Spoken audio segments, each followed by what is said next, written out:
Now. We are here. We've been here for almost 200 years. We're in a tough spot right now, but we will get through this. Cincinnati Public School Board forced to make cuts to close a $26 million budget gap. That's a lot of money. We spoke to the board president earlier today, who, as you just heard, says the district will get through the crisis. Now, this comes 2 weeks after Superintendent Aranetta Wright resigned after all 6 unions voted no confidence in the job she was doing, driven in large part by how she handled the budget. Brady Williams was at the meeting where the board talked about how to balance it. So do they have like a magic answer now that she's gone? Well, I don't think there's going to be any kind of magic answer here. There's some tough decisions that need to be made with this, and at this point, it's going to include cutting several different jobs. Now, they're a little bit closer to where they need to be. As it stands right now, there's still $13 million to go to get them to that sweet spot. This is going to be hard. At no point should we ever tell you this is going to be an easy thing to do.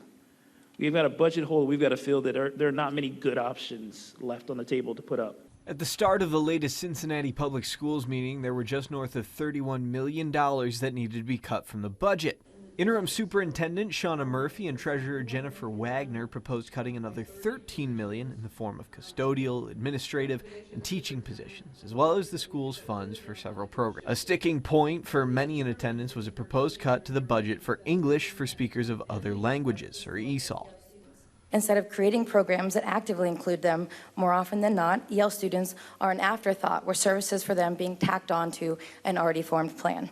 The board approved the recommendations, so along with an additional $4 million from TIF funds, the amount left to slash is $13.66 million.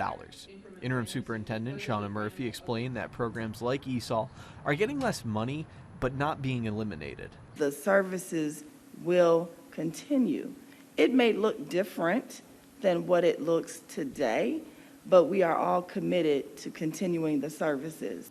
With jobs now being cut, General Counsel Daniel Hoying explained that there are 2 ways positions can be removed. A non-renewal would need to be taken care of by the end of the week.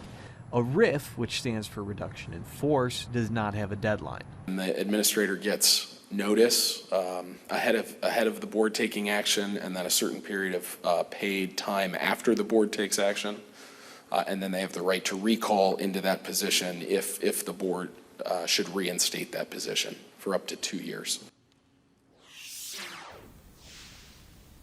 Now, something that Interim Superintendent Shauna Murphy, as well as the board, really reiterated with the folks who were there is that just because they are looking to cut some of the funds from these programs doesn't mean they don't think they're important. They said that ESOL in particular is something that they would like to see expanded in the future, but right now the budget just does not permit that, so they've chosen to cut here and there.